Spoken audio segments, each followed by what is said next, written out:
ಕೆಳವರ ತಾಲೂಕಿನ ಬೀಡಿ ಹೋಬಳಿಯ ಮಾಸ್ಕಿನಟ್ಟಿ ಗ್ರಾಮದ ಸುತ್ತಮುತ್ತ ಸೋಮವಾರ 1 ಗಂಟೆಗೂ ಹೆಚ್ಚು ಸುರಿದ ಗುಡುಗು ಸಹಿತ ಭಾರೀ ಮಳೆಗೆ ಮಾಸ್ಕಿನಟ್ಟಿ ಗ್ರಾಮದ ಮನೆಗಳ ಮೇಲ್ಛಾವಣಿ ಹಾರಿ ಹೋಗಿದ್ದು ಕೆಲವರಿಗೆ ಸಣ್ಣಪುಟ್ಟ ಗಾಯಗಳಾಗಿದ್ದು ಪ್ರಾಣಾಪಾಯದಿಂದ ಪಾರಾಗಿದ್ದಾರೆ.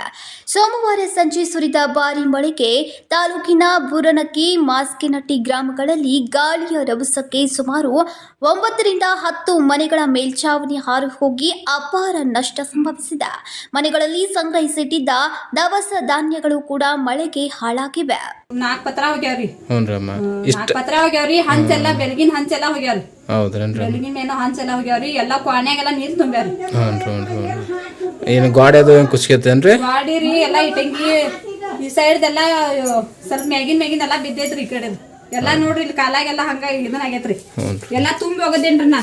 ಹ್ಞೂ ಮಳಿ ಗಾಳಿಗಾಗಿ ನಮ್ಮ ಹಂಚೆಲ್ಲ ಹಾರಿ ಹೋಗೈತ್ರಿ ಸರ್. ನಮಗೆ ಹೊತ್ತಗಳು ಅಷ್ಟು ಇದಿಲ್ಲ, ಆಸಕ್ತಿ ಇಲ್ಲ.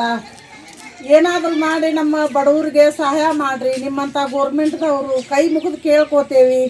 ಕೆಲವರು ರಾತ್ರಿ ಕಳೆಯಲು ಇತರರ ಮನೆಗಳಲ್ಲಿ ಆಶ್ರಯ ಪಡಿಬೇಕಾಯಿತು. ಏನೋ ವೈಕೃತಿ ವಿಕೋಪದಡಿ ನೀಡುವ ಪರಿಹಾರದ ಮೊತ್ತವನ್ನು ಹೆಚ್ಚಿಸಬೇಕು. ಆಸ್ತಿ ಪಾಸ್ತಿ ಹಾನಿಯಾದ ನಾಗರಿಕರಿಗೆ ಪರಿಹಾರ ನೀಡಬೇಕು ಅಂತ ಸಮಾಜ ಸೇವಕ ವಿಜಯ್ ಕೋಲ್ಕಾರ್ ತಹಸೀಲ್ದಾರರನ್ನ ಒತ್ತಾಯಿಸಿದ್ದಾರೆ. ಪ್ರಸನ್ನ ಕುಂಬಾರ್, ಕೆಎಂಎಂ ಕನ್ನಡ, ಖಾನಾಪುರ.